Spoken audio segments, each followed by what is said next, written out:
Jahon uzra nur taratar nomingiz, dunyolarni egallar shuhrat u shoningiz. Millatimiz ko'zgusi kalomingiz, siz boqiysiz, yuraklarda yashaysiz, kurtak otgan tilaklarda yashaysiz, Hazrat Navoiy bobom.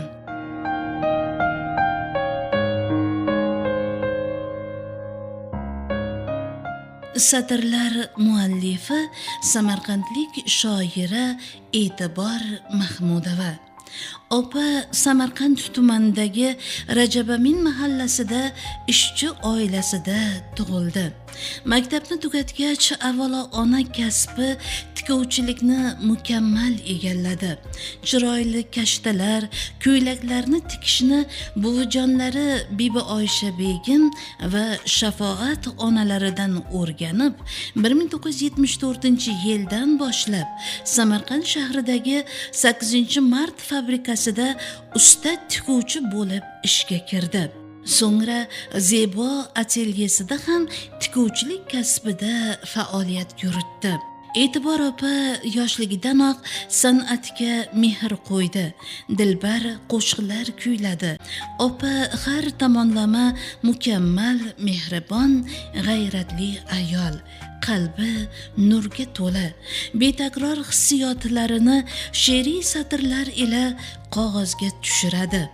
E'tibor opaning Samarqand tarovati, Umr chirog'i, Daryodil, Odilqozi va Qaroqchi she'riy hamda nasriy asarlarini yosh kitobxonlar sevib mutolaa qilishadi. Samarqandda bor muborak izingiz, hamon yashar nazm navo so'zingiz, qalb qo'rida porlar oy yulduzingiz, siz o'lmaysiz, yuraklarda yashaysiz, kurtak otgan tilaklarda yashaysiz, Hazrat Navoiy bobom. E'tibor opa intiluvchan, xokisor, matonatli, tashkilotchi ayol, tinim bilmaydi, izlanadi. Ular Qashqadaryoda joylashgan Iqtisodiyot menejment institutida ham tahsil oldi. E'tibor opa Samarqand viloyat nogiron ayollar uyushmasida jamoatchilik asosida ishladi. Ko'ngli yarim, mehrga muhtoj onaxonlar bilan ansambl tuzib, kuy-qo'shiqlar ijro etdi. Yordamga muhtoj insonlarning ko'nglini shod etdi. Har bayramlarda ular bilan tadbirlar o'tkazadi. Dasturxon atrofida iste'dodli kishilar, yosh ijodkorlar bilan bahri baytlar, nazm va navo kechalarini uyushtiradi. Opa hamon tinim bilmaydi. Qo'lidan kelsa hammaga yordam bergisi keladi. Samarqand shahar gazetasida jamoatchi muxbir bo'lib ishladi. Sartepo mahallasida diniy ma'rifiy masalalar bo'yicha maslahatchi lavozimida, shahardagi 70-maktabda targ'ibotchi lavozimida faoliyat yuritdi. 1999-yildan boshlab O'zbekiston Yozuvchilar uyushmasi Samarqand viloyat bo'limidagi Sadoqat to'garagining a'zosidir. O'zining qalamiga mansub she'rlarini o'qish bilan maktablar, mahallalar va tashkilotlarda yurtdoshlarimizning nazariga tushdi. Ustozi, O'zbekiston Yozuvchilar uyushmasi a'zosi Hamida Karimova bilan davralarda e'tirof etildi. E'tibor opaning she'rlari gazeta va jurnallarda chop etilgan. Opa Zullisanayn shoira, o'zbek va tojik tillarida ijod qiladi. Ular Xalqaro To'ron Yozuvchilar uyushmasi a'zosi, akademiyaning ilmiy xodimi.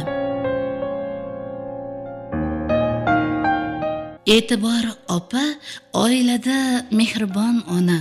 Umr yo'ldoshidan erta ajralgan E'tibor opa 6 farzandiga ham otalik, ham onalik qildi. Farzandlarini oq yuvib, oq taradi. Bugun ular el xizmatida. Opaning atrofida bugun 18 ta nabira ham parvona. Opani boylik, mansab, martaba qiziqtirmaydi.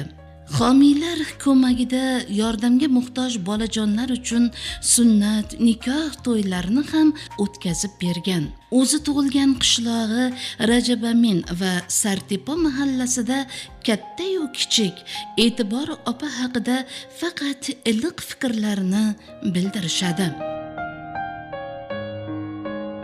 Yuraklarda navolangan navosiz, navolarga to'la yeru samosiz, dunyo ichra tengi yo'q bir dunyo siz o'lmaysiz, yuraklarda yashaysiz, kurtak otgan tilaklarda yashaysiz, Hazrat Navoiy bobom.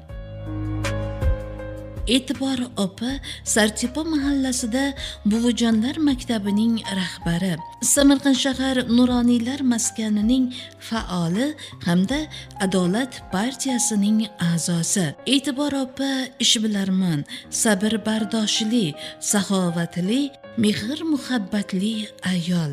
Har bir so'zida hayotning har lahzasi go'zalligini, umrning g'animat ekanligini e'tirof etadi.